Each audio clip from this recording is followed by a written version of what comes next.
এই অংশটুকু যুবক যুবতীরা খুব ভালো করে শুনেন।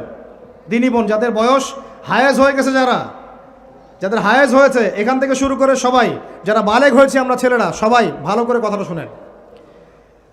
বাংলাদেশে পিছন থেকে একটা নতুন সমস্যা রাইজ করতেছে। সমস্যাটা হচ্ছে, এমনিতেই আমাদের ছেলে মেয়েদের মধ্যে হারাম সম্পর্ক ছিল। এর স্কুলে কলেজে বিশ্ববিদ্যালয়ে যাচ্ছে, ফ্রি মিক্সিংয়ে পড়াশোনা করছে, বাসায় পর্ন দেখছে, ওখানে গিয়ে মেয়ের সাথে হারাম সম্পর্ক হচ্ছে, তারপরে প্রেমের সম্পর্কের নামে জেনা হয়ে যাচ্ছে, জেনা হওয়ার পরে ছেঁকা খেয়ে মাদক, তারপরে গান বাজনা বাদ্যযন্ত্র ইত্যাদি ইত্যাদি, জীবনটা শেষ। এদিকে ওই ব্যভিচারী মেয়েরা কারো কারো ঘরে যাচ্ছে, দাঁড়ান আমাকে বলতে দেন, ব্যভিচারী মেয়েরা কারো কারো ঘরে যাচ্ছে, ওদেরকে নিয়ে আপনারা আবার সংসার করতেছি। এই হচ্ছে না সিচুয়েশন?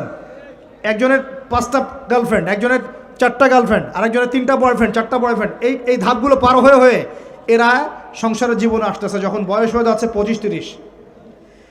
সমস্যা কিন্তু এটা ম্যাক্সিমাম সবার ক্ষেত্রে হচ্ছে বলবো না, অনেক একটা বড় অংশ এই সমস্যা ফেস করতেছে।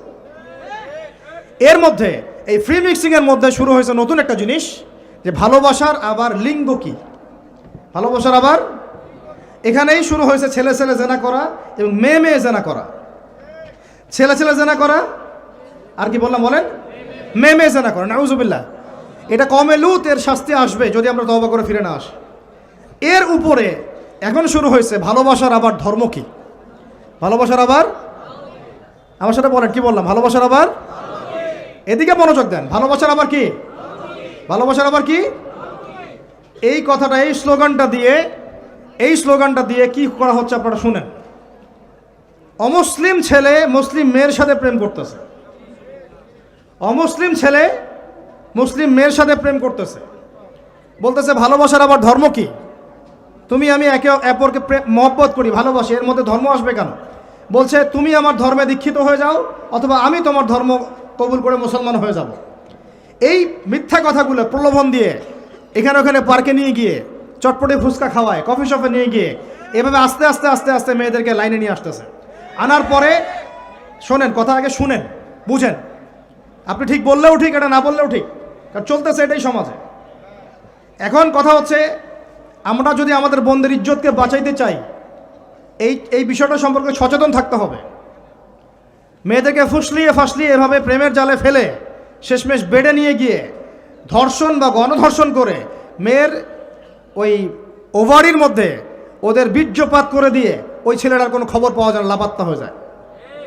কোনো কোনো ক্ষেত্রে টাকার বিনিময়ে মেয়েদেরকে পাচার করারও অভিযোগ পাওয়া গেছে। এবং এই কাজটার নাম তারা সংঘবদ্ধভাবে দিয়েছে, এর নাম নাকি লাভ জিহাদ, বলে নাউজুবিল্লাহ। এবং বীর দর্পে ফেসবুকে পোস্ট দিচ্ছে, আজকে অমুক মেয়ের এটা করলাম, আজকে তমুক মেয়ের এটা করলাম।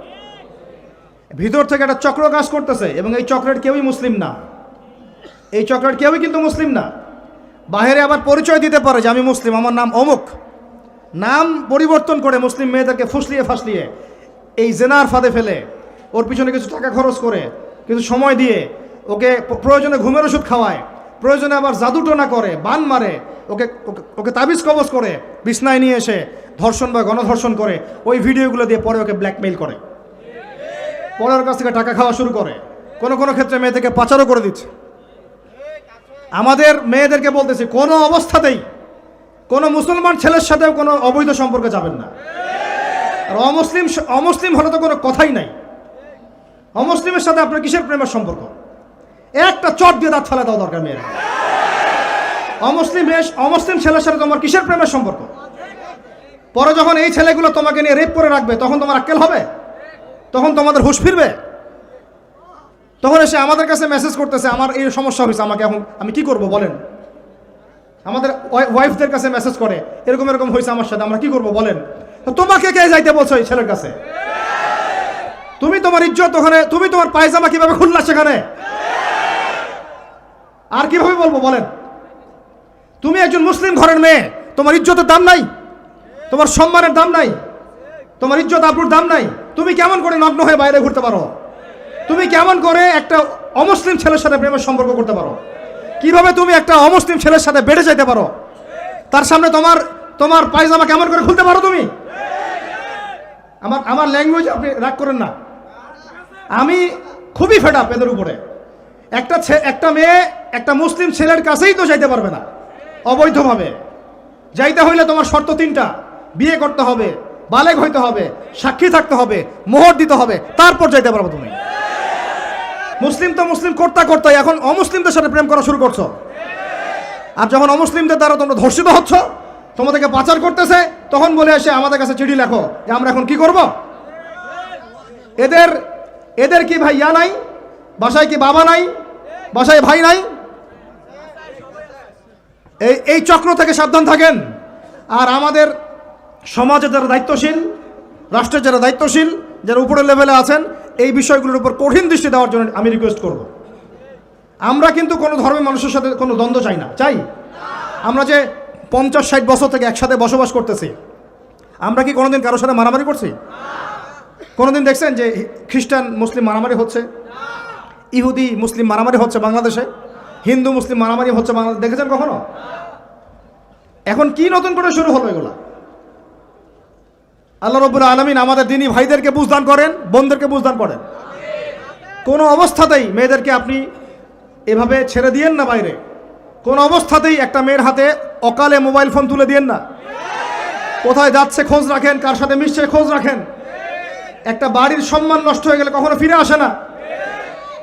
একটা মেয়েকে অপহরণ করেছিল রাজা দাহির, মুসলিম মেয়েকে। সেই ইজ্জতের বদলা নেওয়ার জন্যে 17 জন ঘোড়সাওয়ার নিয়ে, কতজন?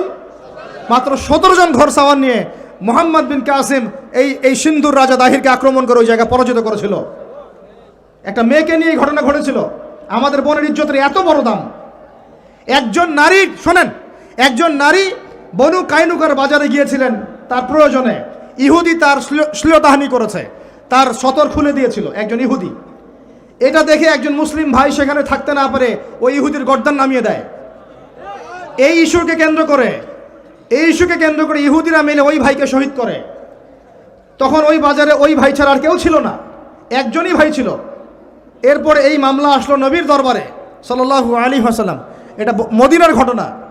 নবী সাল্লাল্লাহু আলাইহি ওয়াসাল্লাম ওই সাহাবীকে তো দোষারোপ করেনই নাই, ওই সাহাবীকে দোষারোপ করেন নাই, বরং নিজে বর্ম পরে অন্য সাহাবীদেরকে বলেছেন তোমরা বের হও, আমরা বনু কাইনুকা আক্রমণ করব, ওকে এখান থেকে বের করে দিব।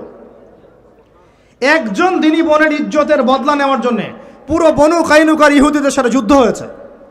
আর আমাদের বোনরা স্বেচ্ছায় ইজ্জত বিলি দিচ্ছ। তোমরা হচ্ছে মাটির তলে চলে যাও, তোমাদের বেঁচে থাকার চেয়ে মাটির তলে চলে যাও। তোমরা নিজেরা স্বেচ্ছায় ইজ্জতের বিসর্জন দিচ্ছ। আমি ইয়াং ছেলেপেলেদেরকে বলছি, ভাই, আমরা আসছি আল্লাহর ইবাদত করতে, এখানে আল্লাহর দিনকে জিন্দা করতে, আল্লাহর দিনকে সমাজে কায়েম করতে। জিনার সাথে আমাদের কি সম্পর্ক থাকতে পারে? পর্নের সাথে আপনার কি সম্পর্ক থাকতে পারে? আপনার আমার এরকম হারাম সম্পর্কের সাথে কি সম্পর্ক থাকতে পারে? এগুলো কোনো অবস্থাতে আমরা ধার কাছে যাবো না ইনশাআল্লাহ। আল্লাহ রাব্বুল আলামিন আমাদের ভাইদেরকে বুঝদান করেন, বোনদেরকে বুঝদান করেন।